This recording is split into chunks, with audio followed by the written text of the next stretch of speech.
નમસ્કાર દર્શક મિત્રો, એસડી ન્યૂઝ ગુજરાતી ચેનલ પર આપનું સ્વાગત છે અને હું આપની સાથે વૈશાલી પોવારુ કરીશું નજર આજના સમાચારો પર। ભાવનગરથી ભાવનગર શહેર કોંગ્રેસ માઇનોરિટી ડિપાર્ટમેન્ટ દ્વારા જિલ્લા કલેક્ટરને આવેદનપત્ર પાઠવી યુસીસીના કાયદા વિરુદ્ધમાં આવેદનપત્ર પાઠવી રજૂઆતો કરવામાં આવી। ભાવનગર શહેર કોંગ્રેસ સમિતિના પ્રમુખ હિતેશભાઈ વ્યાસ તથા ભાવનગર શહેર કોંગ્રેસ માઇનોરિટી ડિપાર્ટમેન્ટના ચેરમેન ઇકબાલભાઈ આરબની આગેવાની હેઠળ આજરોજ તારીખ 15/4/2025ને મંગળવારના રોજ ભાવનગર શહેર જિલ્લામાં નવા જ આવેલા અને આજે પ્રથમ દિવસે જેમણે ચાર્જ સંભાળ્યો છે તેવા જિલ્લા કલેક્ટર ડોક્ટર મનીષકુમાર બંસલને રૂબરૂ મળી એક વિસ્તૃત આવેદનપત્ર પાઠવી રજૂઆતો કરવામાં આવી હતી। આવેદનપત્રમાં ખાસ કરીને યુનિફોર્મ સિવિલ કોડ યુસીસીના કાળા કાયદા સામે વિરોધ વ્યક્ત કરી આવેદનપત્રમાં જણાવાયું હતું કે યુનિફોર્મ સિવિલ કોડ એ બંધારણ કાયદાના વિરુદ્ધનું કાર્ય છે। આ એક કોમની ધાર્મિક સ્વતંત્રતા ઉપર તરાપ મારવાનું કામ છે, જેમાં ખાસ કરીને નિકાહ, વારસાઈ હક્કો, તલાક અંગેના કેસો સહિતના જે ઇસ્લામે મુસ્લિમ સમાજને હક્કો અને અધિકારો આપ્યા છે તે યુસીસી આવતા તમામ હક્કો બંધ થઈ જશે તેનો મુસ્લિમ સમાજે વિરોધ નોંધાવ્યો છે, જેના ભાગરૂપે આજરોજ આવેદનપત્ર આપવામાં આવ્યું હતું અને આ યુસીસીનો કાયદો ગુજરાતમાં લાગુ કરવામાં ન આવે તેવી પણ લાગણી અને માંગણી પણ કરવામાં આવી હતી। Reporter Anwar Laxmidhar, SD news Gujarati, Bhavnagar.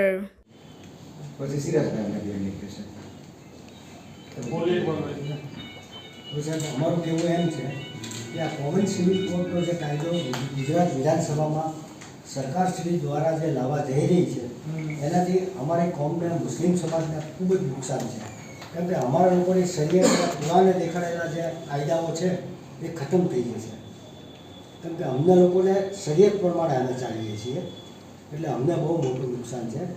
આ દેશમાં બંધારણ મુજબ દરેકને પોતાના ધર્મ સાથે પાળવાની છૂટ છે ને પોતાના રીત રિવાજો પાળવાની છૂટ છે।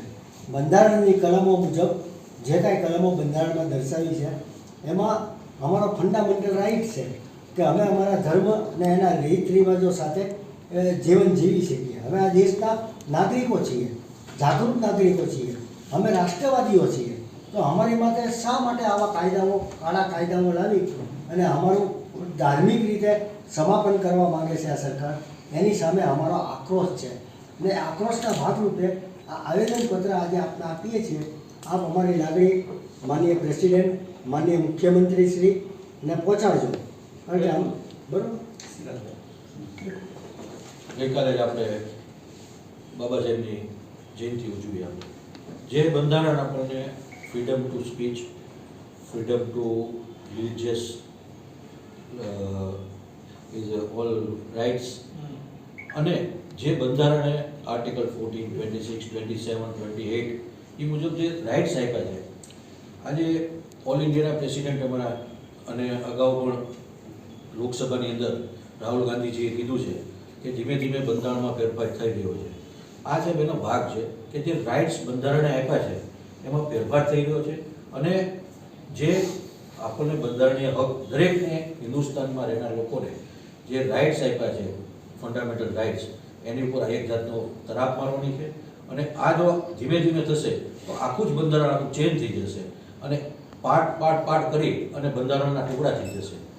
એને કોઈ પણ કોમ્યુનિટીને ટાર્ગેટેડ કરી અને આ સ્પેશિયલ કાયદાઓ લાવવા, દરેક માણસની આઝાદી વખતે પણ હિન્દુસ્તાનના દરેક કોમ્યુનિટીએ આ હિન્દુસ્તાનને આઝાદ કરાવવા માટે પોતાનો બલિદાન અને પોતાની રીતે તમામ પ્રકારની સહકાર આપેલો છે।